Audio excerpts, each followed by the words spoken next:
Good afternoon, everyone. My name is Blair Rutherford. I'm the Director of the Institute of African Studies, and I'm delighted to introduce to you the Vice Chancellor of the University of Juba in South Sudan. We just had a short meeting with the Vice Chancellor, but I just want to make, he made the point, which is probably important to repeat in case you are unfamiliar with the British system.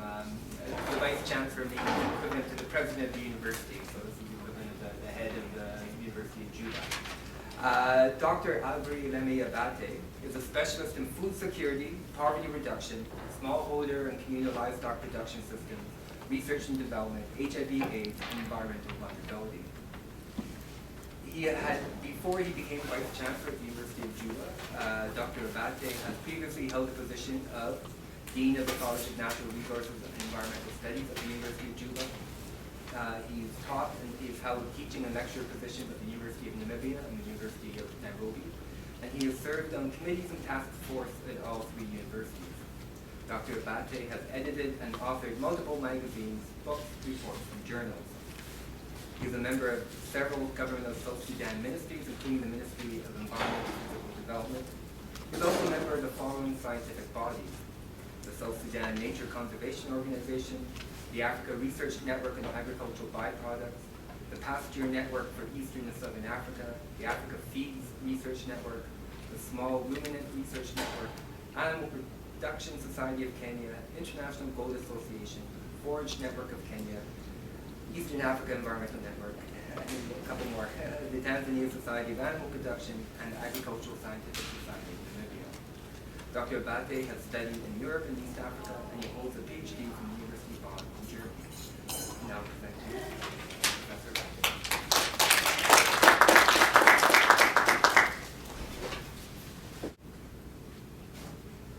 Dr. Blair, staff and students of Carleton University, the Sudanese ambassador here, and my fellow Sudanese living in Canada, and distinguished guests, ladies and gentlemen. It gives me great pleasure to share with you my reflections on the University of Juba in the context of the changing situation in South Sudan. But allow me first to express my profound appreciation to the IDRC, and particularly to its President, Dr. David Malone, for the generous invitation to this, your great country, and to his teams of IDRC staff in Nairobi and in Ottawa for so meticulously organizing the Africa and Canadian legs of the visit. Not to forget, I would, of course, want to thank the management at Carleton University for agreeing that I could use the university as a venue for my address. I've been to Canada before, and indeed to the beautiful city of Ottawa, but this is the first time I'm coming in an official capacity. I therefore feel honored to be here, and also to convey to you warm greetings from faculty, staff, and students of the University of Juba, the first institution of higher learning set up in southern Sudan just after the end of the first North-South War that spanned from 1955 to 1972. My talk will focus on recent developments in the University of Juba as the Southern Sudan prepares for statehood. Indeed, the recent experiences of the university are not totally different from the experiences of other centers of higher education in Southern Sudan. Distinguished guests, ladies and gentlemen, before delving into the situation of the University of Juba, I would like to provide some background to my talk. I'm certain that most, if not all of you, who are gathered here today have some idea about the troubled history of our country, Sudan. Since independence from the British in 1956, the country suffered several prolonged wars, which left millions dead or uprooted from their places of origin. It should be noted that displacement did not only affect people. Institutions like our own were uprooted from their places of origin in the south and forced to survive in difficult circumstances elsewhere. Throughout the war, the University of Juba had to operate out of Khartoum from temporary premises. This state of non-permanent existence had dramatic repercussions for the university. I will return to this point later. We have now returned to Juba, and this was made possible by the conclusion of the Comprehensive Peace Agreement, CPA, between the government of Sudan and the Sudan People's Liberation Movement Army in 2005.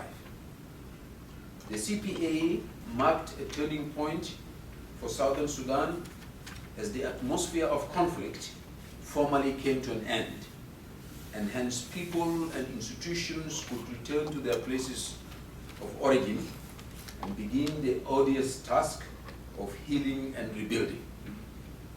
On January 9, 2011, as stipulated in the CPA, Southerners voted in a referendum to determine whether the South would continue to be united with the North or form its own state. They opted for separation in a peaceful exercise that was praised the world over. On July 9, 2011, Southern Sudan will formally become the newest state in the world and Africa's 54th. Then, the daunting task of building the new state will begin. The magnitude of work to be done is informed by the current statistics available on poverty, literacy, health, and so on. A recent World Bank report states that 50.6% of the population in Southern Sudan lives below the poverty line, defined here as just over $1 per person per day. Education levels are extraordinarily low, and child mortality rate is 250 per 1,000 live births, perhaps the highest level in the world. Southern Sudanese will have to do their best to nourish their nation state. Already we are hearing skepticism from some quarters. There are those who have dared say the new country is going to fail. We Southern Sudanese should prove the prophets of doom wrong. In fact, we did it recently. Some argued that the referendum would end in a nightmare. We all know that this most unfortunate prediction did not see the light of day. Instead, we delivered a peaceful, transparent, and orderly referendum that will be an example to others who believe in the democratic process of transformation. While remaining optimistic, we cannot, however, afford to be complacent. Our problems are huge and demand concerted efforts by all Southern Sudanese at home and abroad. We will also continue to extend our hands to benevolent people around the world for support. The young state, as well as institutions, will need all the help it can garner. Ladies and gentlemen, with the help of the international community, Southern Sudanese leaders have already made significant efforts to address the huge challenges of post-war reconstruction, including sustaining peace, facilitating the return and reintegration of refugees and internally displaced persons. They've also succeeded in demobilization and the integration of militias, in the disarmament of armed civilians, and in the creation of educational opportunities for young people. Also in the establishment of links between localities within the country, as well as to other countries by road and air, and construction of much-needed facilities and institutions. We are going to be having the first tarmac road from Juba all the way to the border with Uganda very soon. Nonetheless, much more needs to be done if the dream of a peaceful and prosperous South Sudan is to be realized in the nearest future. Without doubt, more attention will have to be paid to reconstruction of institutions, particularly centers of higher learning, which will produce the manpower to spearhead the process of development, the achievement of which is crucial for peace and stability.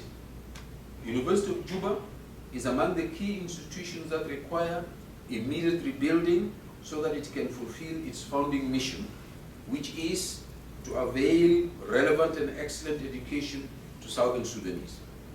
As an institution of higher learning, we owe it to ourselves and to humanity the development of individual capabilities to the highest potential possible.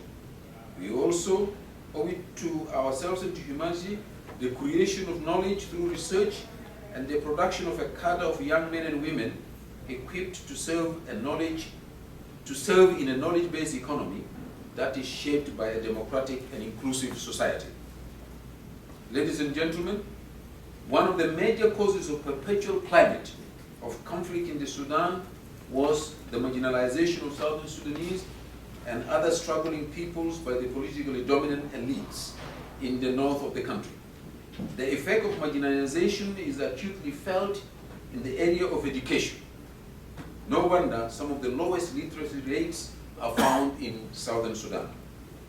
During the first North-South War, Southerners demanded for a university of their own in the South so that it prepares their own sons and daughters for positions in their own institutions.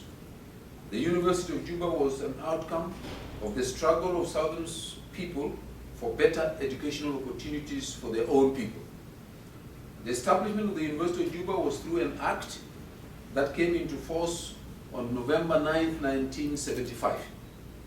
The act simultaneously established the College of Natural Resources and Environmental Studies and the College of Social and Economic Studies. In 1977, the Council of the University established the College of Education and the College of Adult Education and Training, followed in 1978 by the establishment of the College of Medicine. On September 15, 1977, teaching started with a humble number of 150 students in 4 colleges. And amidst great jubilation by citizens of Juba town, the university was formally opened in October 6, 1977. And we have been in existence since that time. The primary objective of the University of Juba, as is stipulated in its act, is to train manpower for the development needs of the Southern Sudan and other regions in the country. It envisages the development of skilled manpower to seek and to determine rational methods for exploitation of the vast natural resources of the country for development. The university began fulfilling that objective in many ways. Special programs were introduced to develop Southern civil servants. More opportunities of training were available for Southern Sudan, and research was conducted to solve problems in the South. In essence, the development of the university was in line with its motto of excellence and relevance.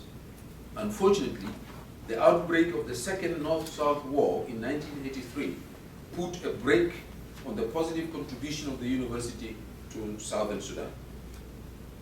Ladies and gentlemen, following the deterioration in the security situation in Southern Sudan after the start of the Second North-South War, the university was relocated to Khartoum in the north in 1989. Uprooted from its home, the university survived in a transitory mode. It was a time of waiting for return home when the war would be over.